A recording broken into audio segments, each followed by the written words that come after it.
Against the stark, inky sky, a secluded mansion looms, silent and foreboding amidst the Arklay Mountains. An ominous stillness hangs in the air, broken only by the whisper of wind through the ancient trees. Hidden beneath the mansion's shadow, an elevator descends into the earth, a promise of secrets untold. Its mechanical groan echoes faintly, a dark symphony of concealed depths. The elevator plunges deeper, hinting at a secret facility buried far below. What mysteries lie waiting in the darkness, hidden from the world above?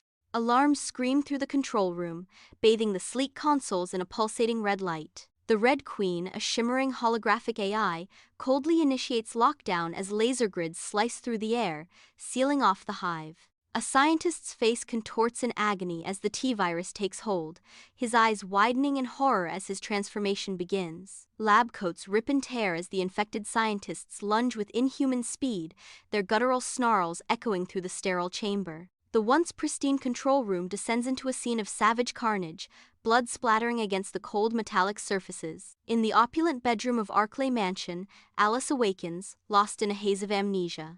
Confusion and disorientation cloud her gaze as she struggles to grasp her identity. Suddenly, the door bursts open, shattering the silence with the intrusion of a SWAT team. Led by the stern James Shade, the team storms into the lavish room, weapons raised. Amidst the chaos, they discover Matt, another victim of amnesia, his face mirroring Alice's bewilderment. A shared sense of confusion and fear hangs heavy in the air as Alice and Matt stare at their armed saviors. Inside the descending elevator, the SWAT team, Alice and Matt, are plunged further into the depths of the Hive, the air thick with unspoken dread. Each member of the team shifts, a symphony of metallic clicks and rustles as they check their weapons, their faces grim in the sterile light. The silence is broken only by the hum of the machinery, a mechanical heartbeat counting down to an unknown confrontation. Umbrella Corporation. What do you know about them? A SWAT team member asks, his voice echoing slightly in the confined space. Matt's voice, heavy with foreboding, cuts through the tension. Rumors, experiments, genetic research gone wrong. Alice's words hang in the air, a chilling pronouncement of the horrors to come. We're walking into hell, aren't we? The team advances warily into the Hive, where shadows dance in the dimly lit corridors. Streaks of dried blood stain the walls, a grim testament to battles fought and lost. Discarded equipment lies scattered, silent echoes of desperate struggles. An unsettling silence descends, heavy with unspoken dread and lurking danger. Deep within the Hive, the team breaches the Red Queen's chamber, a nexus of cold, calculating intelligence. Wires crawl across the walls like metallic veins, all leading to the chamber's glowing core. The Red Queen's voice echoes, laced with chilling defiance. You attempt to shut me down, but you do not understand the dangers that lurk within these walls. Her ominous warning hangs in the air. The T-virus. It is unlike anything you can imagine. It holds capabilities beyond your comprehension, horrors you cannot fathom. The team breaches into the lab, an eerie silence hanging in the air. Shadows dance across the walls, hinting at the twisted experiments conducted within. Mutated creatures lurk in the darkness, their grotesque forms a testament to Umbrella's dark science. Scattered documents reveal the grim reality of human experimentation, a chilling exposé of corporate ambition. Each piece of discarded equipment tells a story of horror, amplifying the sinister motives behind Umbrella's work. The narrow corridor of the Hive blazes with harsh emergency lights, casting long, distorted shadows as the sweat-soaked team advances, unaware of the lurking horror. A relentless horde of zombies erupts from the shadows, their snarls and moans tearing through the tense silence, turning the corridor into a battleground. Gunfire explodes, screams echo, and the air fills with the stench of death as the team fights desperately, each member battling for survival against overwhelming odds. One by one, members fall, consumed by the horde, their sacrifices fueling the crushing despair as the team's dwindling chances plummet into the abyss.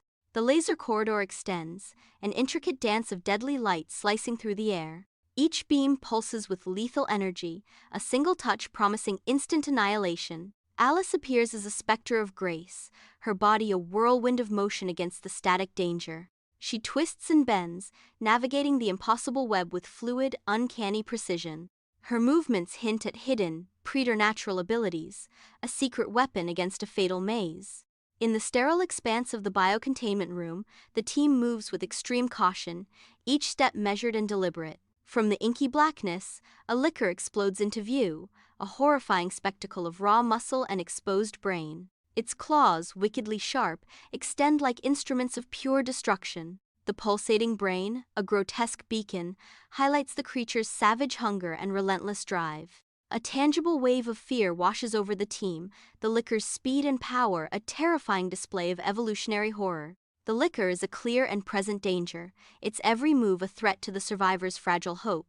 In the Red Queen's chamber, Alice confronts the holographic AI, her face a mask of grim resolve. The sterile, high-tech environment pulses with subdued, menacing energy. Shadows writhe on the walls, mirroring the growing tension in the air. Alice's voice cuts through the hum, demanding, "I demand answers. The T-virus, Umbrella's plans, tell me everything." The Red Queen's form flickers, her digital eyes unwavering as she responds. The T-virus was designed as a bioweapon. A chilling revelation hangs in the air as the Red Queen continues. The outbreak was not accidental. The team races through the claustrophobic corridors of the Hive, their ragged breaths echoing in the narrow space. Behind them, a relentless horde of zombies shuffles and groans, their decaying hands reaching out with horrifying hunger. A liquor, a grotesque nightmare of muscle and claw, bounds after them with terrifying, unnatural speed. Each footstep pounds against the metal floor as the survivors fight to stay ahead of the pursuing nightmare. Desperate glances at ammunition counters reveal a dwindling supply, each number a countdown to inevitable confrontation. The air is thick with the stench of decay and the chilling realization that escape may be impossible. The elevator fills with weary survivors, their faces pale against the cold metal. As the doors grind shut, a palpable sense of relief washes over the exhausted group, a brief respite from the horrors below. The car ascends, carrying them away from the Hive, but the victory feels hollow, tainted with unspoken dread. A collective sigh escapes their lips, a fragile sound in the confined space, masking the growing unease. The air grows thick with a false sense of security, a fleeting moment of calm before the storm. Unbeknownst to them, the nightmare is far from over. The true terror lurks just beyond the closing doors. The heavy doors of the Arclay mansion swing open, revealing survivors blinking against the sudden glare of daylight. Ruthless Umbrella Corporation soldiers, clad in menacing tactical gear, encircle them, their presence an inescapable trap. Matt is seized, his muffled cries swallowed by the ominous silence as his struggle proves futile. Alice, disoriented and vulnerable, feels the sharp sting of a needle, her vision blurring as the sedative takes hold. Alice's eyes flutter open in the stark white of a sterile laboratory, her senses assaulted by the cold clinical environment. Medical instruments gleam ominously around her, reflecting the harsh, unforgiving light. The cold steel of the examination table presses against her back, a silent testament to her vulnerability. Shadows stretch and distort, cast by the bright, invasive lights, hinting at the sinister nature of her confinement. She is subjected to a relentless series of medical examinations, each more invasive than the last, stripping away her dignity. The chilling realization dawns. She is not a patient, but a subject, a pawn in the Umbrella Corporation's dark experiments. Alice steps into the daylight of Raccoon City, a hellscape of burning buildings and streets crawling with the undead. The air is thick with smoke and the stench of decay, a grim testament to the horror unleashed. Amidst the chaos, she spots a wrecked police car, a beacon of desperate opportunity. With grim resolve, Alice grabs a shotgun, its cold steel a promise of survival in a city consumed by nightmare. Her eyes narrow, a silent vow etched on her face.